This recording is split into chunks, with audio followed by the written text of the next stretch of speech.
Target facing billions in market losses after it rolled out a line of Pride Month LGBTQ clothing for kids, other merchandise. The retailer's market value reportedly down about $9 billion after calls for a boycott started a little over a week ago. Target has moved those Pride displays to the back of some stores, but we're now learning the retailer has been donating to an activist group that's trying to push gender ideology into classrooms. That group, called GLSEN, advocates for teaching gender theory in all levels of public school curriculum. It also offers school districts guidance on hiding gender transitions from parents. But Target has been donating to this group every year, with the company saying, quote, GLSEN leads the movement in creating affirming and anti-racist spaces for LGBTQIA plus students. We are proud of 10+ years of collaboration with GLSEN and continue to support their mission. Martha, Target's dedication to this movement, it goes a long way back, and it goes way beyond just the stores and this merchandise. And the CEO is quite proud of it. And I think they need to stand up and just own it and say to everybody, if you don't like it, don't shop here. Absolutely, 100%. So I think it's really important for consumers and parents and anybody out there to be aware of their take on this. They proudly stand behind it, as that support for GLSEN shows. So this is what Target is pushing, right? This is what they're about. And you can make your decision about whether or not you want to shop there. I think it's unfortunate. To me, you know, I have a business reporting background, as you do, Dagan. Companies exist for a couple of reasons. One is to sell products, to merchandise, to employ people, and to help them support their families. And if it's a public company like this is, it's to increase shareholder value, right? That's the mission of a company, or a store in this case.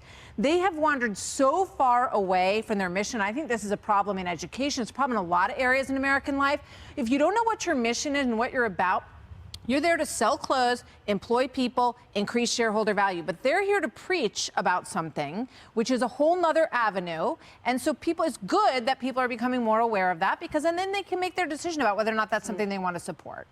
Target partners with organization that pushes kids' genders to be secretly changed in schools without parental consent.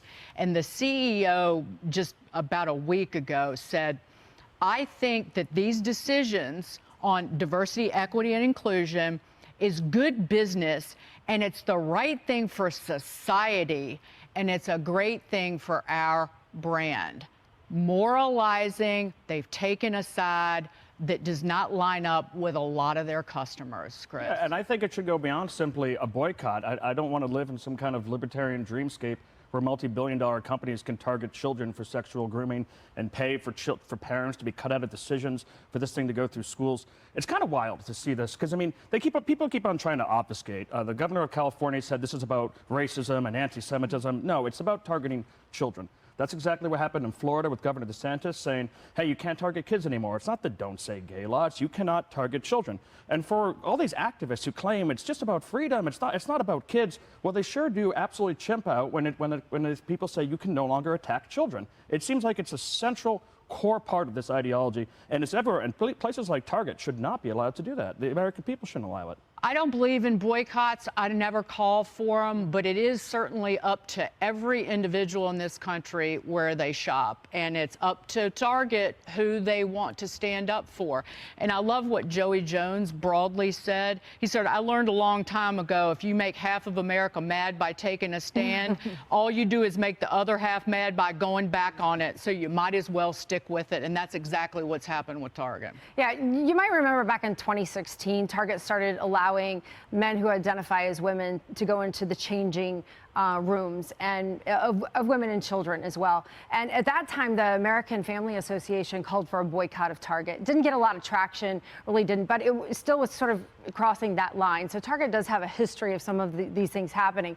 What I find as a parent for children is it is so difficult to be a parent anyway, and to put these things in front of families where you're sexualizing children at a young age. It's already hard enough to be a parent in modern society. And so to start to conflict and confront things that you don't even need to think about until children are much older just makes parenting so much more difficult. Right, we're showing the tag from the bathing suit that is a tuck-friendly bathing suit. Tommy, that was for an adult, but you walk into the store, if that bathing suit at one time was in the store, and a kid asks what is that? You got to explain what it is, and well, it's a lady's bathing suit with extra room in the bottom, and that's a long conversation that you're going to have. And I'm making a joke about it, but if it's real. Target is going to stand with this, then they need to stand with it and tell everybody who has a problem with it, suck it up, Buttercup. And I think that they're going to. You know, Target being woke is not anything new. As you mentioned, this has been going on for quite some time now. And we saw in the 2020 George Floyd era, you know, when BLM riots were happening in their main city of Minneapolis, this store was looted multiple times. They lost millions, multi-million in revenue. My local Target was boarded up. I don't know about you where you live, but your local Target was probably boarded up during the riots and the protests of 2020. So this company has stuck with their woke activist values through and through. And I think that they're going to continue to do that because they don't seem to care so much about their customers or even losing money. They care about that corporate equality index, and they want to rate very high on it. And for some reason, some of these corporations would rather rate high on that than be, appealing to their customer base. But what they're going to find out that they haven't found out in the past is that conservatives are actually going to take a stand, as we've done with Bud Light, and we are going to make you bleed revenue. And before, it might not have mattered so much. It might not have really caught on, but it's catching on now. I think they're going to have to pay attention. It's a true avenue for mothers, too, to think, well, this is something that I'm related to, and actually empowers them to maybe take a position that they haven't been brave enough to do in the past or wanted to do in the past. Because Target is something that moms and families are in a lot. And this is maybe a first for some families to say, you know what, this is something I don't want to be a part of, and it gives you an avenue. This is clearly corporate ethos. This is much bigger than Bud Light, who hired one individual. This is a company that has funneled money for a decade to an organization that wants to keep parents in the dark when a child in school is transitioning in gender. And they have owned it. Well, they are going to own it, and they're going to feel